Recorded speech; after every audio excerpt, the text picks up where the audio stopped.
கேள்வி என்னன்னா, compound இன்ட்ரெஸ்ட்டுக்கும் simple இன்ட்ரெஸ்ட்டுக்கும் உள்ள வித்தியாசத்தை தான் பார்க்கணும். Principal amount 12,000, rate of interest வந்து 8%, நம்பர் ஆஃப் இயர்ஸ் வந்து 3 வருஷம். ஸோ இதை வச்சு காம்பவுண்ட் இன்ட்ரெஸ்ட் எவ்வளோ, சிம்பிள் இன்ட்ரெஸ்ட் எவ்வளோன்னு கண்டுபிடிச்சு அதை மைனஸ் பண்ண ஆன்சர். இதை ஈஸியாக எப்படி போடலாம் அப்படின்னா, இப்போ முதல் வருஷம் ஃபர்ஸ்ட் இயருக்கு வந்து பார்த்தீங்கன்னா இந்த 12,000த்துல 8% வந்து எவ்வளோ வரும்? ஈஸியாக போடணும்னா 12,000த்துல 1% எவ்வளோ? 120. அப்போ 120 8ஆல் பெருக்குனா 8% கிடைக்கும். என்ன ஒரு 120 8ஆல் பெருக்குனா 960 வரும். அப்போ 960 இங்கே போட்டுடலாம். அப்போ செகண்ட் இயருக்கு சேம் 960, தேர்ட் இயருக்கு சேம் 960. இது மூணையும் கூட்டினா நமக்கு என்ன வரும் அப்படின்னா சிம்பிள் இன்ட்ரெஸ்ட் கிடைக்கும். So simple interest 2880. இப்போ காம்பவுண்ட் இன்ட்ரெஸ்ட் மட்டும் நமக்கு தெரியணும்.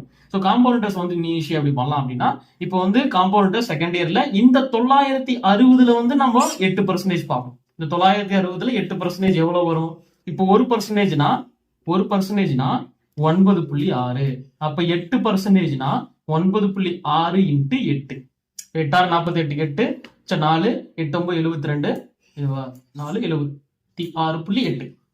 அப்போ 76.8 தான் வந்து காம்பவுண்ட் இன்ட்ரெஸ்ட்ல ஃபர்ஸ்ட் வருஷத்துக்கு வருது. அப்போ 76.8. இது ஷார்ட்கட் இருக்கு. அகைன் இங்க ஒரு 76.8, 3 வருஷங்கிறதுனால இன்னொன்னு 76.8 இங்க போடணும். இது இல்லாம என்ன பண்ணணும் அப்படின்னா இந்த 76.8க்கு ஒரு 8% கண்டுபிடிச்சு. ஓகே, 6.144 வரும். இப்போ இதெல்லாம் தான் நமக்கு வந்து காம்பவுண்ட் இன்ட்ரெஸ்ட். இது எல்லாத்தையும் நம்ம என்ன பண்ணணும்? கூட்டணும். அப்போ 8 8 16, மிச்சம் 1 7, 13, மிச்சம் 1 8, 7 15. இந்தாண்ட இந்த 76 கீழே கொடுக்கலாம். 76.8 கடைசியா இருக்கிற அந்த 6.144.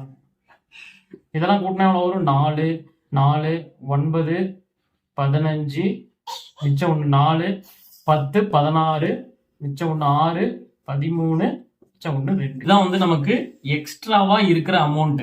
அதாவது சிம்பிள் இன்ட்ரெஸ்ட் பாத்தீங்கன்னா 2880. காம்பவுண்ட் இன்ட்ரெஸ்ட் பார்த்தோம்னா இது ரெண்டுத்தையும் கூட்டினா வரதுதான் காம்பவுண்ட் இன்ட்ரெஸ்ட். இங்க என்ன கேள்வி? காம்பவுண்ட் இன்ட்ரெஸ்ட்டுக்கும் சிம்பிள் இன்ட்ரெஸ்ட்டுக்கும் உள்ள டிஃபரன்ஸ், வித்தியாசம். அப்படிங்கும்போது நம்ம டைரக்டா என்ன பண்ணிடலாம்? இது என்ன கிடைச்சதோ இது டைரக்டாவே நம்ம நோட் பண்ணலாம். அதாவது 236.544 ரூபீஸ். இதுதான் ஆன்சர்.